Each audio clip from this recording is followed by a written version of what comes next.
Assalamu alaikum wa rahmatullah wa barakatuh. Généralement, lorsqu'une femme est indisposée, dans certaines cultures, dans certaines religions, on délaisse totalement la femme. On ne mange même pas avec elle, on ne s'assoit même pas avec elle.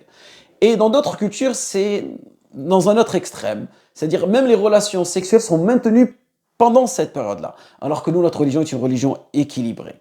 Il y a des choses que tu peux effectuer avec ta femme même si elle est indisposée. Et c'est ce que nous allons voir à travers cette vidéo. Les relations sexuelles entre un homme et une femme pendant ces règles dans notre religion sont totalement interdites, et cela dans le Coran, dans la Sunna, et il y a consensus parmi les érudits de la communauté musulmane, et cela n'est en aucun cas permis. Mais ne vous précipitez pas, Inch'Allah, je vais vous expliquer qu'il y a certaines choses que vous pouvez quand même faire. Et ce que je vous dis, c'est bien sûr basé sur la parole d'Allah subhanahu wa ta'ala, parole divine et explicite. وَيَسْأَلُونَكَ عَنِ الْمَحِيضِ قُلْ هُوَ أَذًى فَاعْتَزِلُوا النِّسَاءَ فِي الْمَحِيضِ وَلَا تَقْرَبُوهُنَّ حَتَّى يَطْهُرْنَ فَإِذَا تَطَهَّرْنَ فَأْتُوهُنَّ مِنْ حَيْثُ أَمَرَكُمُ اللَّهُ. Il t'interroge sur les menstrues des femmes. Dis, c'est un mal. Éloignez-vous donc des femmes pendant les menstrues. Donc s'éloigner et non pas les boycotter. Éloignez-vous donc des femmes pendant les menstrues et ne les approchez que quand elles sont pures. Quand elles se sont purifiées, alors cohabitez avec elles suivant les prescriptions d'Allah subhanahu wa ta'ala. Et ici, la cohabitation, c'est avoir tout simplement, entretenir des relations charnelles, sexuelles et intimes. Parfait. Donc lorsque ce verset a été révélé, lorsque ce verset est descendu, le prophète Mohammed sallallahu alayhi wa sallam nous a dit, il est venu nous expliquer en réalité ce verset-là, parce que la sunna vient expliquer le Coran. La sunna, elle est complémentaire au Coran, et non pas comme certains coranistes nous font croire que le Coran est en opposition avec la sunna. Tout est permis sauf le rapport sexuel. Et c'est ce que nous dit le messager sallallahu alayhi wa sallam. Tout est permis sauf le rapport sexuel.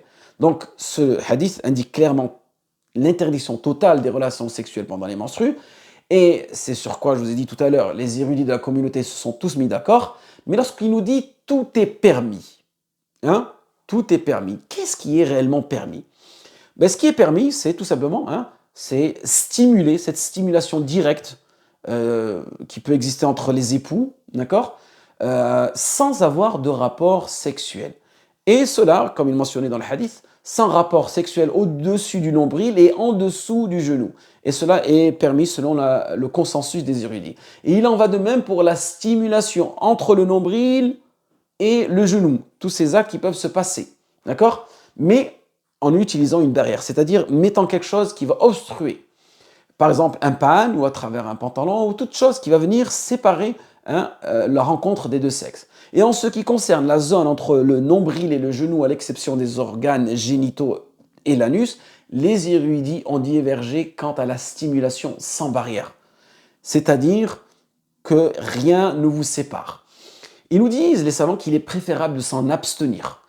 Car il établit que le messager, sallallahu alayhi wa sallam, regardez comment est-ce qu'il se comportait avec ses épouses. Il demandait à ses épouses de porter un pagne avant de les stimuler, avant d'avoir des relations intimes avec elles, sans pénétration bien sûr, comme le rapporte Aïcha radiyallahu anha, lorsque une d'entre nous avait ses menstrues, que le prophète sallallahu alayhi wa sallam voulait avoir une certaine promiscuité, une certaine proximité avec ses épouses, sans pénétration bien sûr, il lui ordonnait de mettre un pagne dès le début de ses menstrues.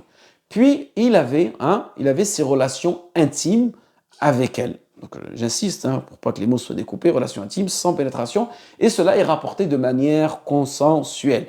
Et cela indique qu'en réalité, on peut jouir de la compagnie de son épouse pendant ses menstrues, par-dessus les vêtements, walillahil hamd, et cela est permis